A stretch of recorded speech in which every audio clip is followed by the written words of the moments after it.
This week in Louisiana agriculture. Deer are fleeing the flood and feeding on farmers' fields. I'm Avery Davidson with that story ahead. The statewide drought is causing some farmers to have empty traps and empty pockets. I'm Kristen Oakes, and I'll have that story coming up. And a rice pest is making its way slowly across Louisiana. Hello everyone, I'm Michael Dana. Thanks so much for joining us. Water levels in the Mississippi and Atchafalaya rivers are beginning to drop. While that's good news for people who live and work along the rivers and in the Morganza Spillway, farmers are still dealing with the wildlife that have moved out of the flooded woodland areas and into nearby fields of corn and soybeans. As This Week in Louisiana Agriculture's Avery Davidson shows us, Louisiana Department of Wildlife and Fisheries agents are doing their best to try to keep deer and hogs out of farmers' fields.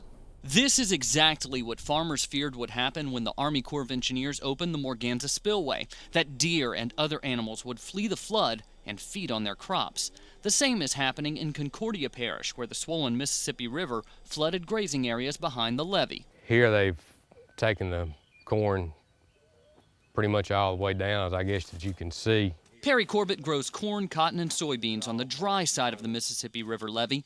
He says since the flood, deer are doing more damage to his crop. Usually what we'll see on the area is they go through and they'll nip the ears off and take them, but the stalk's still there. And this is an area that catches all the traffic, and this is what they'll do. In the middle of Corbett's cornfield, you'll find places where deer have eaten corn stalks down to the dirt. Corbett says it's just as bad if the deer eat the silk off an ear of corn, because it will not pollinate. These plants are basically weeds now. They have no purpose in this field because they will not produce an ear of corn.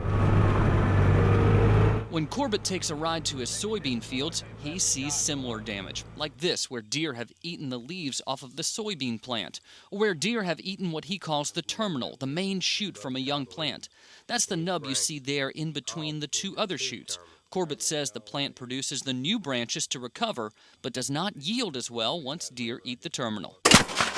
This is how Corbett fights back, with propane-powered cannons designed to scare off the deer.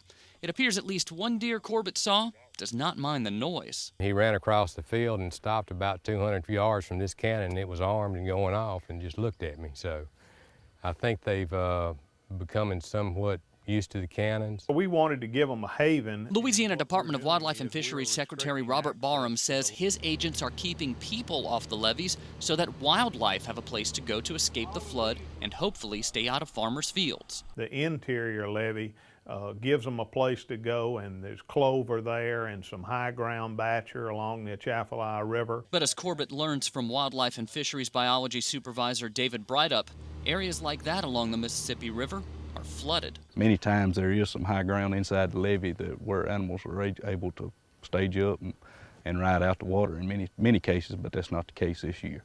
So Corbett will continue to do whatever he can to keep the deer out of his fields and hopefully not lose his shirt in the process. In Concordia Parish, I'm Avery Davidson for This Week in Louisiana Agriculture.